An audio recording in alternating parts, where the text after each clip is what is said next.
Hi everyone, this is Ray, or some of you might know me as Tiki With Ray, and today I am in my Tiki bedroom. I like to call it Tiki With Ray's Tiki Hideaway. And today we're not going to talk about tiki bars or tiki. We're going to talk about Fern Bars. Now, what's a Fern Bar? Well, my good friend Jason here is going to tell us all what it's about. Essentially, a Fern Bar, its height was the 70s, right?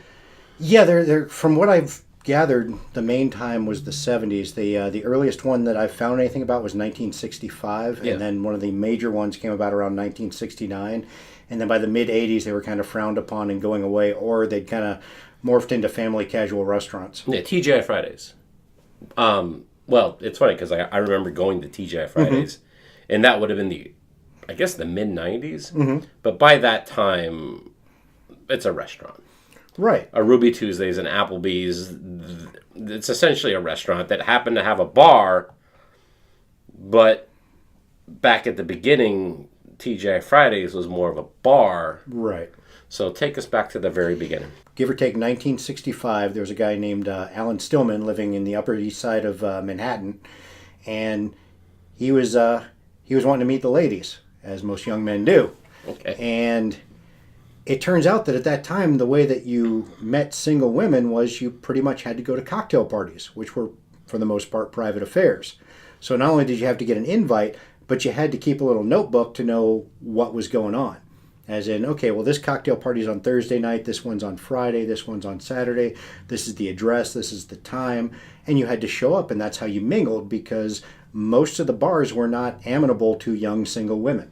At that time, most of the bars were geared towards men.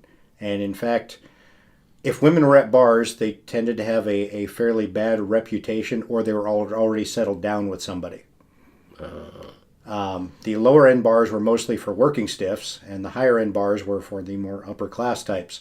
And of course, you had the strictly men's places. Yeah, I remember, I'm from Pennsylvania, very, small towns and stuff like that. And I remember every bar that I saw was like some old... It was a dive bar before you would call it a dive bar. Right. It was dark, dingy. The clientele was mostly older guys. There's the regulars. And if there was like any women in it, it'd be that woman who's like, "Hey, how's it going, everybody?" The body bar wench. Yeah. So what you're saying is this guy wanted to create a scenario where a bar for women. A comfortable place for women to come into where he and people like him could actually meet them. Now this was kind of in line along with the women's freedom and women's rights. This was kind of near the end of what was considered the sexual revolution, where women were coming into their own and being able to make decisions like that. So what it was is he created a place. Well, the main story that I read claimed that near his building was this bar that he was going to, and he was dismayed that there were never young women in there. So he was talking to the bartender or bar owner at one point, saying, "Well, why don't we do something to attract more women?" And the guy said, "Well, why don't you open your own bar?" So he literally went to his family and borrowed money, like $5,000, and got a temporary lease, and then quickly remodeled the bar and opened it, trying to attract young women. All right, so what would a Fern Bar be? What would it consist of? Well, what he tried to do is, because these cocktail parties were usually held in somebody's parlor or living room or apartment, he tried to make it feel like somebody's home. So you had plush furniture, you had a lot of greenery, because greenery is really inexpensive. So ferns were a large part of it, because they're just really easy plants to keep alive indoors. But he also I think potted palms came in there, and other plants that just didn't take a whole lot of effort to take care of. So it was literally, not to say escapism, but to create an environment where it was like someone's living room, if you will, an immersive environment where you could actually get comfortable and get to know somebody. Yeah. So imitating those cocktail parties that they had to go to. Escape into your own living room. Right. I would have never thought of that, because I've seen pictures of Fern Bars, and I never would have thought of that until you said that. And I was like, yeah, it makes sense. But when you think about it, they had house-like furniture, wooden tables, generally wooden armchairs, plush cushions on it, throw pillows, what would you call it, Afghans thrown over them. Just everything to make it look very homey.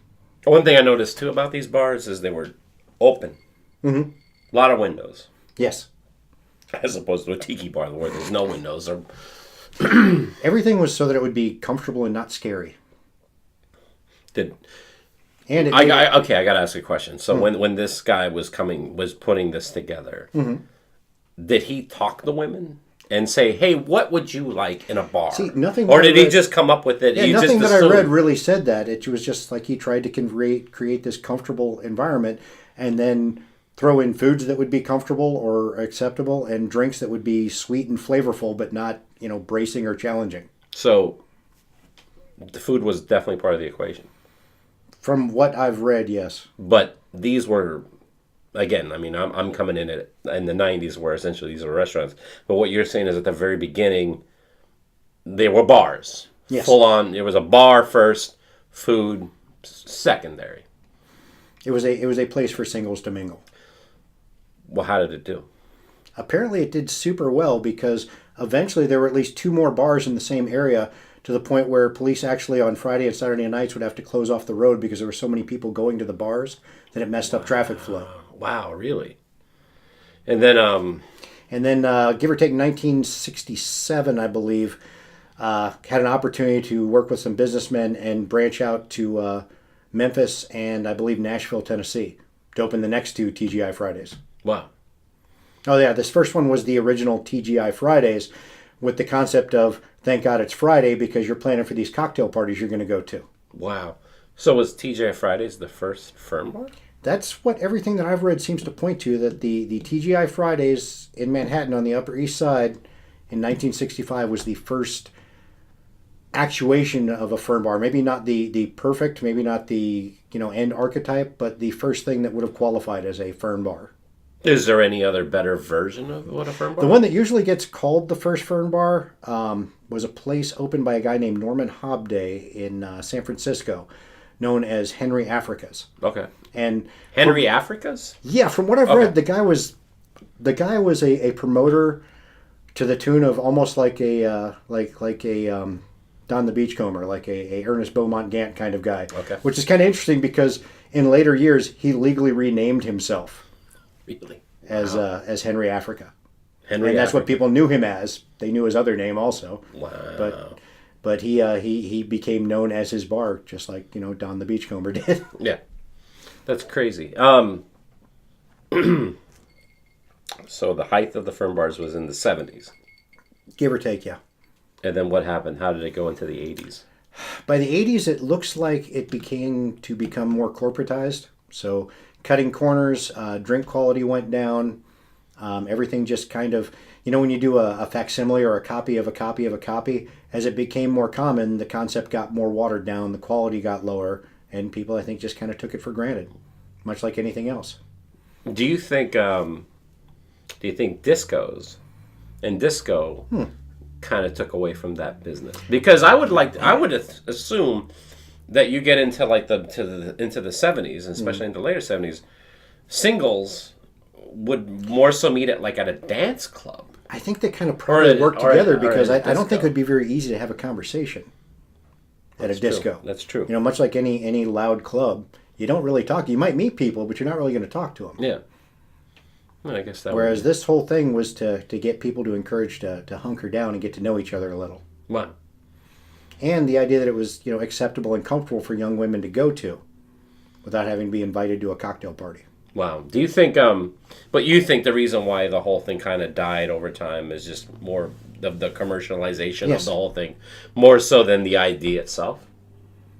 I think the original idea was good because we're starting to see a little bit of a resurgence in it. Yeah, in Tacoma, Washington, we've now got the Fern Room. Yeah, let's talk about it. So our friends Jason and Robin Murphy. Robin. They're married now. Formerly Robin Murphy. Congratulations, Robin and Jason. But they are the owners of the Devil's Reef in Tacoma, Washington. And before that, they also had their first tiki bar was Tacoma Cabana.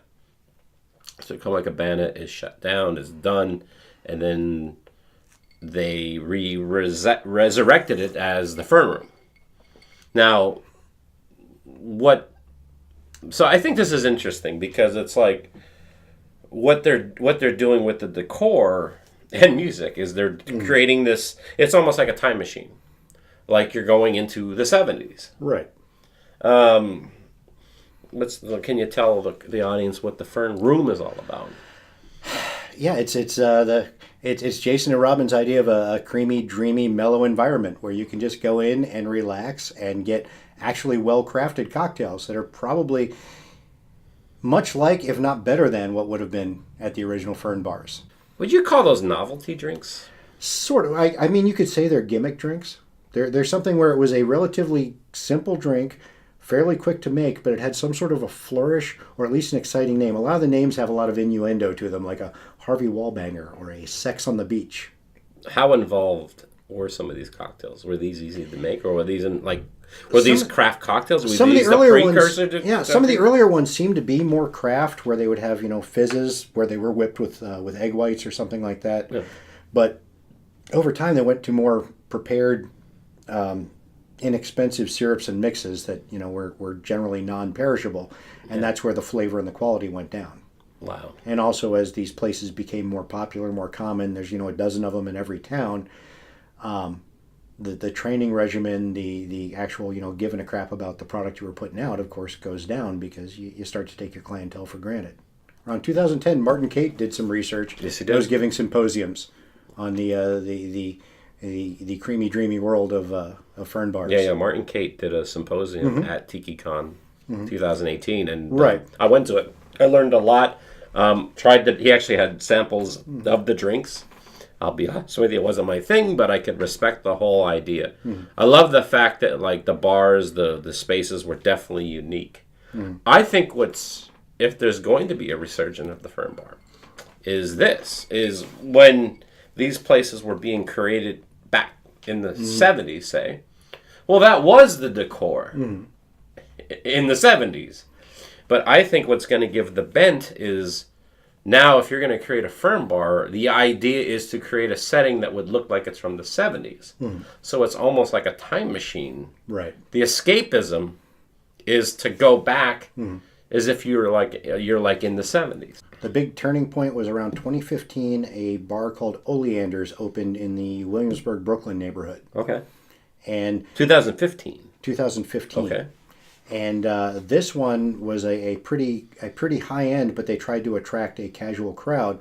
But their big thing was that they were going to try to do traditional things, but they were very selective in trying to find things that would appeal to the palate that people have now. So items like liver and onions or cottage cheese that were big at early Fern Bars were not going to be on their menu. Okay. And when they approached the cocktails, they approached them more from a craft cocktail standpoint, where they're using fresh ingredients, fresh herbs, house-made mixes, things like that. Much like what Jason and Robin are doing. Yeah. I'll tell you what, I think the craft cocktail movement that started a little over a decade ago is probably one of the most important things there is to bars, because before that people didn't really care. Just like you said with the Fern Bars, it's like that people, I guess ultimately people didn't care about the ultimate quality of these drinks. Well, when you have like some generic version of something, and you have like a really good one, like when we were at the Fern Bar, Right. I had a mudslide and I had a grasshopper. And they were great drinks that Jason made. What really blew me away was the salty dog. Is there any connections between Tiki and the Fern Room thing? Some of the stuff that I read into, the bartenders, because the first expanding chain really with Fern Bars seemed to be the T.G.I.F Fridays, and there were master bartenders because they had an extensive training program where they would take 9 months to qualify to become a bartender. And 9 then months? And then they had to be tested. So it was like a literal apprenticeship of bar backing and having What to were prove some you of knew these? what you did. What were some of these tests? One of them was you had to memorize a menu of something like 500 drinks. And when you were being tested, they would take 50 of them at random, and you had to write them out and be correct up to the quarter ounce. 50? 50. At random, that you Just- had to have. You hold were on. supposed to have memorized a book of 500 drinks. And in this book, they also talked about the history. So very much a craft cocktail kind of idea. And this is saying where the hold spirits on. come and from this, and all this that. is the make drinks at T.G.I.F Fridays? Yeah. Well, did you ever see the Damn. old Tom Cruise movie Cocktail? Oh, yeah, of course. That was based on a TGI Friday type of thing. But then you go years later, and TGI Friday devolved to where Office Space was making fun of it with tchotchkes. Yeah, I guess that's Flair. I guess that's a sign of the time. And they also moved from more craft bartending to more flair bartending. What's flair bartending? All pomp and circumstance, throwing things around, making a show out of creating drinks, but not necessarily making good drinks. Like juggling it. Juggling bottles, stacking glasses, creating pyramids, and filling drinks, multiple drinks at a time. When was that? Making a show. When was that the biggest? I think that was more towards the late 70s and into the 80s. Yeah, that would completely make Like I said, sense. if you've seen the movie Cocktail, that's all about flair bartending. But supposedly in the heyday, late 70s... Flair bartending. Yeah, supposedly in the late 70s, as a bartender at one of these T.G.I. Fridays in Memphis, you could make what they were saying was the equivalent of over $2,000 on a Friday night. Damn. Wow. What would have in 2018 dollars been over $2,000 in a single shift on a Friday or Saturday night. That's incredible. It's a And shame that they would have people lined up 6 deep at the bar, that they had to have security letting people in to go to a TGI Fridays. Well, there you go. This is the proof is in the pudding. If there's any kind of a new bar or newer bars, like with the Tiki Revival, let's say Fern Bars take off again, or any type of bar. I'm speaking to whoever, the potential bar owners. It's like, do things right and keep the quality up, and don't cheap out on anything like that. Because what you're saying is like, again, as I said, I went to TGI Fridays in the 90s, and that is nothing to what you're explaining Or TGI Fridays right now is running a special, I think, on zombies that are just these vibrant blue mix of something with a little gummy brain hanging in it. Yeah, it doesn't work that way. And Or, $1 Bahama Mamas was something they did, I think, a couple months ago. Customers see this stuff. They know when you're cheaping out. And they know when you're giving it your all. So, who knows? But there's no comparison between going to a bar that uses bottled sweet and sour mix and a bar that makes their sweet and sour mix. Yeah. So Jason, when are you gonna build your? When are you gonna open up your first fern bar? I'm still working on my idea of a home tiki lounge, so probably not anytime soon. I guess we need to get that one first. Plus, I have to get better at keeping plants alive.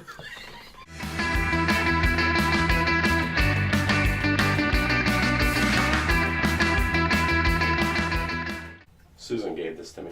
Who's a pretty Polly? Who's a pretty Polly? Not you, Lorda.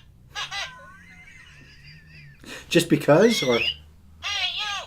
Go fuck yourself! Hey, baby! Show us your tip! Polly wants a fucking cracker! Polly wants a fucking cracker! Give Polly a fucking cracker now! That's it.